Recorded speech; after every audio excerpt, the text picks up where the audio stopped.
This particular word, silent singing revolution, was given to this parivar, this movement, by an Iranian diplomat, Majid Rahnuma. When he heard about this parivar, he actually went to Swadhyaya villages in Gujarat and Maharashtra, and he saw what was happening in action.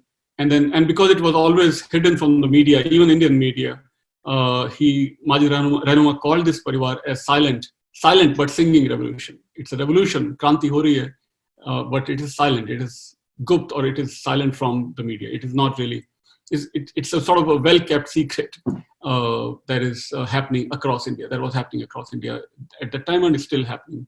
It's still happening across India and across the world. So devotional visits is how it started, when his followers started going across India. Then wherever they establish some, I guess, core number of people in many villages, hundreds of villages, they came up with these socio-spiritual shrines, or as they call it, Amritsthal. Amritsthal means a temple, a mandir, where there is no murti necessarily. There may or may not be a murti, but there are images of different Hindu gods and goddesses, Shiva and Vishnu and Ganesh and so on. But the Pujari is not fixed. Pujari will be taking turns from different castes, different jatis of that village. And that's how the entire village comes together. Every evening, they will all sit together. They will sing bhajans and arti and so on. And they will discuss village problems. They will share their whatever wealth that they earned during the day. They will share to this mandir, this Amritsthal. And that wealth is collectively distributed, very secretly distributed to needy people in the villages, in that village. So that the one who is giving the donation should not have superiority complex. The one who is receiving the donation should not have inferiority complex. So in a very subtle way, in a very secret way, in very respectfully, the wealth is shared across the villages, across the people in that village. So that's the idea of Amritsthal. Then ocean worship, of course, ocean is also worshipped in our tradition, in Hindu tradition, for centuries, for millennia. But this is again reminder for Hindu people living across the coastal areas of Gujarat at that time, that if you are fishermen, because most of them earn their living by catching fishes. So if you are fishermen, you need to also take care of your source of your profession, of your career, of your wealth. So you need to keep your oceans clean. So fishermen community was encouraged to keep the coastal areas clean, to build new boats, large boats, in which one day of the catching fishes was kept as a day of Ekadashi, so 11th day, which is already holy day. So anything that you catch on Ekadashi is your bhakti towards Bhagwan.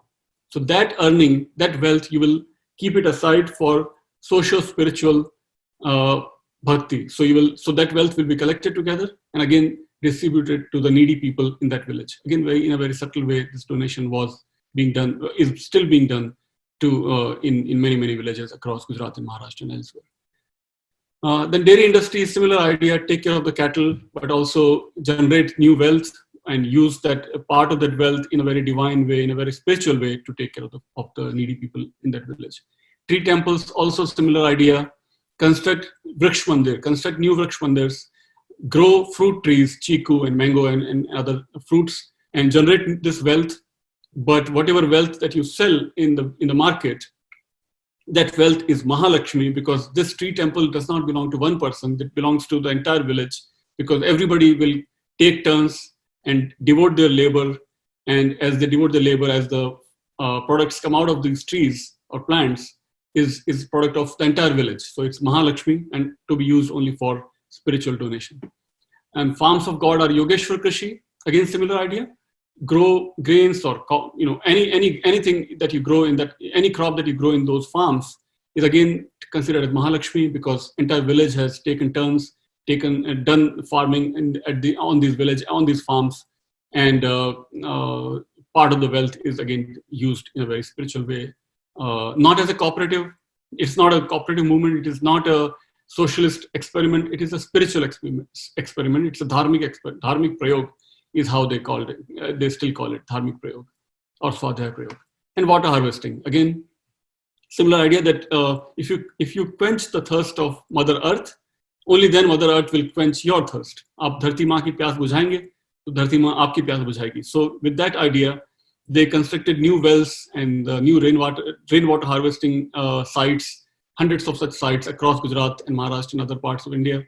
And by preserving this water, rainwater, the problem of water is largely solved wherever Swadhyaya people have constructed these rainwater harvesting sites.